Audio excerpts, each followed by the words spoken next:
The views and opinions of this program are those of the host, guests, and callers. There is substantial risk of loss in trading futures and options, which you should carefully consider prior to trading. Well, not a good start to the market trade in terms of grains and energies. I had a pretty down day on Monday across the board. Livestock was more of a mixed bag as well after some initial strength. We got a lot in front of us here this week, including the USDA January reports on Friday. I know for sure we will bring that up in our conversation as we dive into things. Joining us today for market analysis, John Heimberg with Total Farm Marketing. And John, good to talk with you again. We've had the past couple of Mondays off with the holidays, so it's good to have you back on the show. Happy New Year to you and yours, John. Yeah, I hope things went well for everybody over the holiday break or the holiday time frame there. And, unfortunately, what I was fearful of at the first of the year, some selling pressure. And, boy, we're sure seeing that going into the report this week. And, yeah, it's just kind of a tough time right now in the grain markets especially. And, even some of the things in the livestock market, which we'll touch on later too, just maybe not quite getting the signals that we want to get here, as we're starting 2024. No, definitely not the signals we want to see. Your biggest thought here on the pressure in the grain trade on the day Monday, was it mainly, crude was down 3% on the day? I mean, was that a big reason? Was it something else that I missed? Was it just a, kind of a commodity flush out, so to speak, to start off the week? What do you think, John?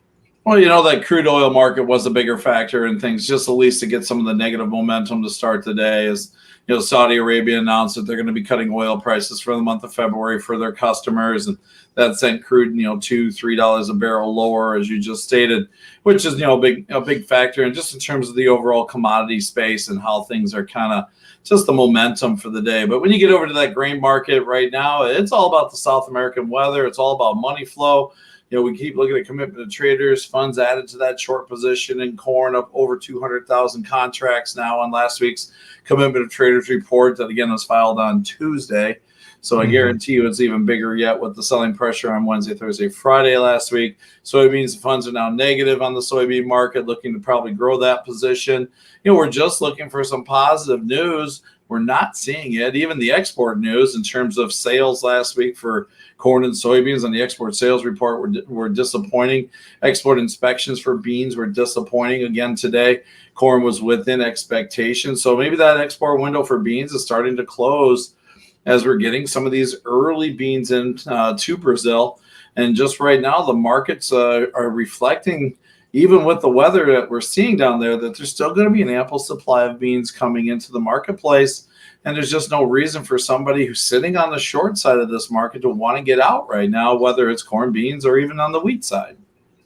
Well, talk to me a little bit more about this soy complex first, because I look at Jan and March beans, closing down a little over 10 cents on the day Monday.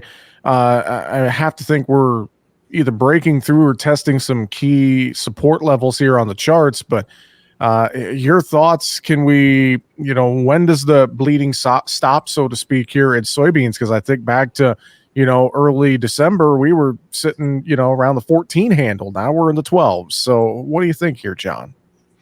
Yeah, I mean, obviously, and the charts don't look very good. We had a couple very key support lines that, in terms of trend lines and just historical supports that we've kind of broke through. Realistic, you go look at a March bean contract now, the kind of the next level of real support is maybe last year's low in May, which was down another $1 from here. So that's a little bit on the scary side of this market right now. But at the same time, today it was encouraging. We went down to the 1240 area. We did hold that. We saw soybean oil turn positive on the end of the day, and that is an extremely oversold market. So maybe we got some turn here with the report coming, that maybe we get some position squaring. The biggest thing is, though, right now we're just kind of looking at the forward pricing in terms of South American beans versus U.S. beans, and we're not competitive. And this market just still has no reason to want to ration demand here.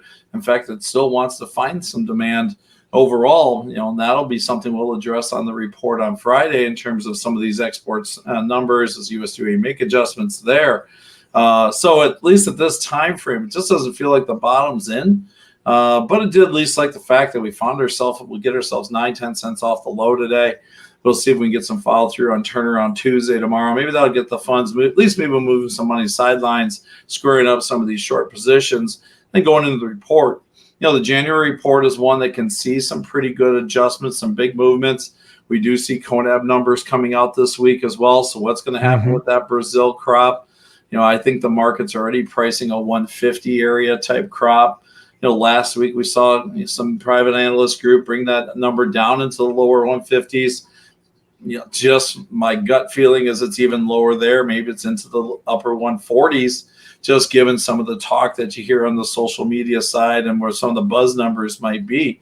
It's still a long way to go in that crop. But even with that, losing 20 million metric tons, it's easily absorbed by Argentina. In terms of it coming back to full production with good quality beans and crops this year. And that's just going to really make it difficult in the soybean meal, soybean oil markets. If they got supplies, they're going to compete against those U.S. supplies.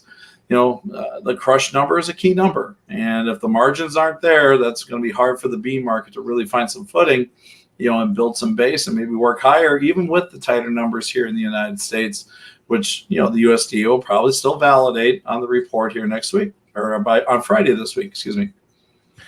Corn market, 455 at the close on the March contract on Monday.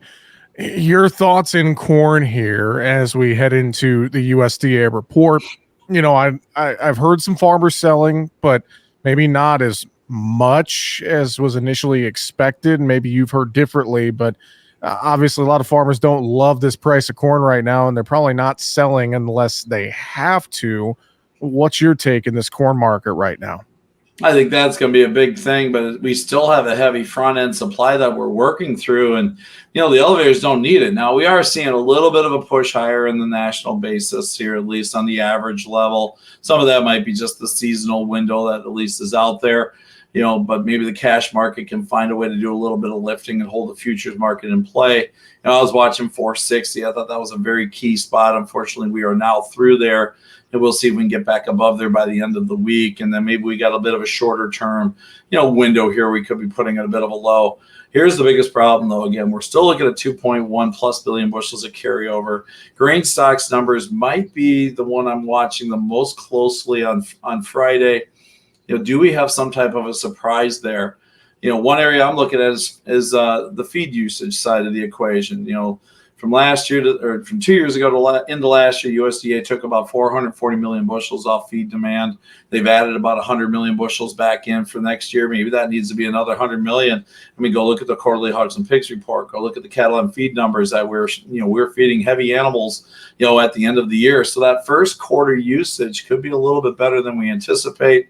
Exports been fairly solid, slightly ahead of the pace with the inspections numbers today. Ethanol grind's been slightly ahead of the pace. So, maybe there's a little bit of a friendly window there. Now, I'm not saying we're going to be back to 1.5 billion bushels of carryover, but maybe there's a way, if they don't make any adjustments on the crop, and get this thing back under 2. And with the market leaning as heavy as it is, it would set us up for a potential rally on just money flow. But I would guarantee you that as a producer, I'd be ready to sell into it. And again, because the overall supply picture is still not where we need it to be. And again, those South American crops, corn is going to be coming down the pipeline for Brazil, especially with improved weather.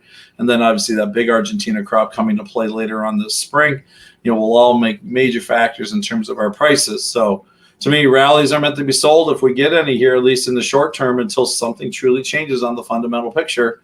I'm not sure we'll get it this week on the report, but at least maybe we get something here that makes the money want to flow out of these short positions for a limited time for producers to take advantage of.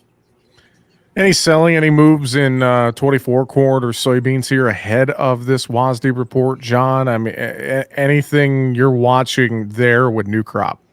No, I've been pretty aggressive up to this point and trying to hold the $5 handle as much as we could. And so right now, big break, obviously, through the $5 handle, back challenging the lows from last May, on that 24 price. So it's going to be an area I'm a little bit concerned about, but hopefully we can find some footing in here. Obviously, we've got a long way to go going into that crop. How many acres are we going to plant? That's going to be a big factor, where we are versus beans. And that could be something we'll see as we move into the spring. I've been encouraging guys to lock in the $5 handle as much as they can. Now we're kind of being a little bit patient. Let's see. Typically the market doesn't do it all the time, but typically the market will give you an opportunity to market, a fairly profitable crop, not at a higher level. So I better know your numbers are, because all of a sudden we might get a 2-3 week window sometime in June or July based off weather, based off a demand surge, something that could give us a window where we can market profitable cash sales. And then you better be ready to take advantage of it. At least right now, barring anything major happening, a full rally back to last summer's highs, or even the fall highs before we really started falling apart here, 540, 550 window looked pretty hard to do at this time frame, especially given the supply picture and the stocks to use number as heavy as it is. We are talking today with John Heimberg from Total Farm Marketing. John, I should ask wheat real quick. Down day there. Any notes? I know we're getting some pretty good snow cover in a big way in winter wheat country here early this week. Your thoughts in this wheat trade overall heading into Friday's reports? Again, still kind of deals with where we are on the global wheat scale in terms of price. I mean, obviously, we got some improved weather, snow cover, moisture, things of that coming through with this winter storm. So that's been helpful. But we're watching also the global wheat prices looking a bit weaker. We got a nice crop coming out of Russia. I think that just kind of weighed, and we saw that profit taking today with those double-digit losses in wheat. So, again, the wheat market is still one that's very, very cautious. Throw in there $1, which is trending higher, at least in this window, which is obviously not friendly for wheat as well. So it just kind of came down to where our U.S. wheat just got itself a little bit expensive again today, even though we had some chatter last week of some Chinese purchases possibly coming in wheat. And we've seen some, good export inspections and decent sales, so that we got at least a little bit of positive demand tone. But still, we just got to maintain our competitiveness globally, or those exports will shut off very, very quickly.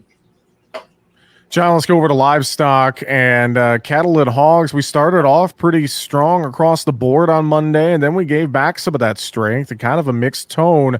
I'm going to pull up on our video feed a screenshot of the National Weather Service all hazards map here, just to kind of start off our conversation in cattle. Is we both mentioned this winter storm.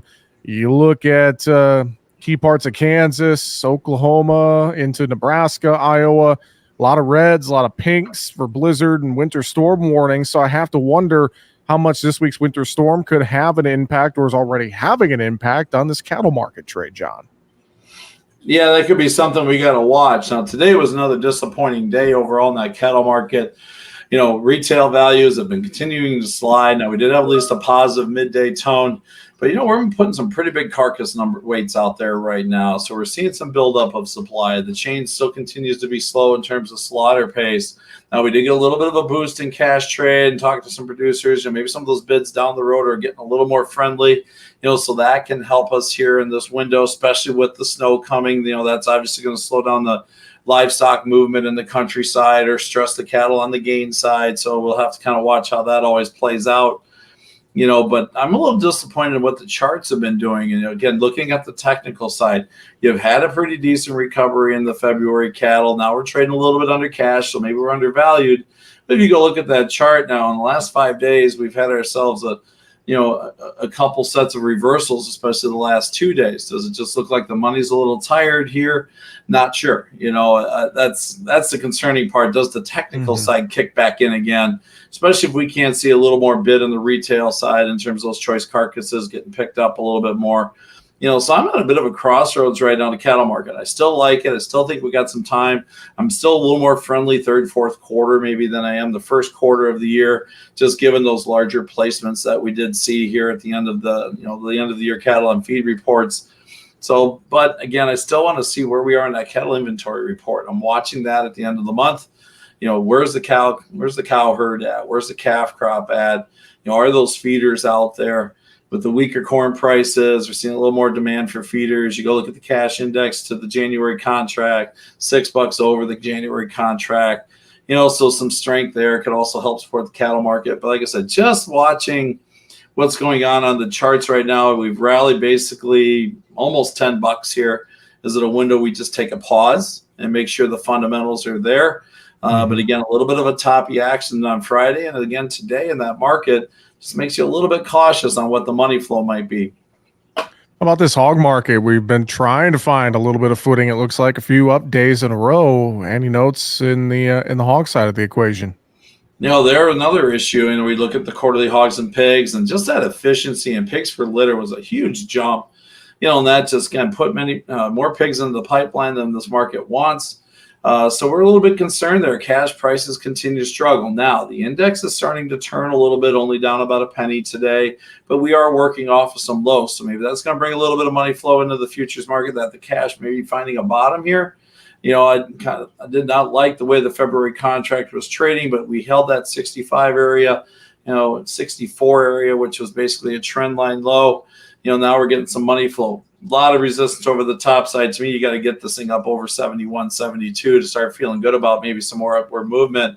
And to me, it's a chart that's still on a slippery slope, just given the supplies and just concerns regarding demand here, at least maybe going forward, barring some more technical move and maybe getting some money flow into this market. But we need something. Retail values need to catch a bit. Cash market needs to show a steady return. We're not quite seeing that at this time frame, so that makes me just still a little bit cautious, especially given the number of hogs coming through the pipeline. John, how about the dairy market trade? Any notes there for us this week? You go continue to look at the dairy market. It's a struggle right now. Again, it's another market that just isn't finding the bottom, and maybe we're building a nice little base here. We'll see this holding the bottom area, this 1550 window on that February contract. But again, we're still seeing way too much supply flowing through. We're still watching the cheese demand. Some supply starting to build up there. You got that black barrel price at $145 a pound. That's still just obviously going to hold prices in check. Just still feels like we're on a bit of a slippery slope, but at least we're maybe getting a little bit of sideways trade here in the last couple of weeks. So hopefully that can hold. But I think if cheese prices decide to slip again, all it might be is a consolidation for another leg down. Hopefully not for the dairy producer, but we do still have about a 60-cent gap between January to February that could easily get filled if we don't start seeing that cheese demand pick up or those milk supplies slow down. John, final thoughts for us here before we wrap up today's show? There's a lot of different question marks, especially going into a report like the January WASD or the January grain stocks like we're going to see on Friday. You got a market really leaning heavy on the grain side to one side of the boat here, and that's obviously the negative side for both all corn, beans, and wheat contracts or markets in general. So it wouldn't take much if we get a number that's just maybe in line with expectations or maybe a little bit more friendly than expectations. Do we get some money flow? That could be a trigger to see a pretty good rally just on a one-day type basis, just as money is moving. As the computers are doing their trading. So it could be a volatile day on Friday. Again, though, I'm still going to meet selling strength strength in the price with selling, at least in this shorter term window till we have a better tight handle on the supplies. But right now it just seems like we have too much, especially on the corn side here in front of us. Soybeans might be a little bit more interesting. We'll have to watch again with those tight U.S. supplies and just keep an eye on what happens with that Brazil crop. Could we get an under 140? It's hard to gauge right now. You hear those whisper numbers out there. You see some of these production numbers coming in. Obviously, it's a massive country with lots of area. But when some of these farmers are producing 50% under what they did last year, it makes you wonder where that crop truly is, which might be more of a longer term story than it is here in the front end. So volatility is going to be the key, I think, going into the end of the week. So make sure you got some balance, have some targets ready to roll. And take advantage of any strength and make sure we meet it with some selling, especially given the overall fundamental picture. John, folks want to reach out to you, get some advice. How can they get a hold of you?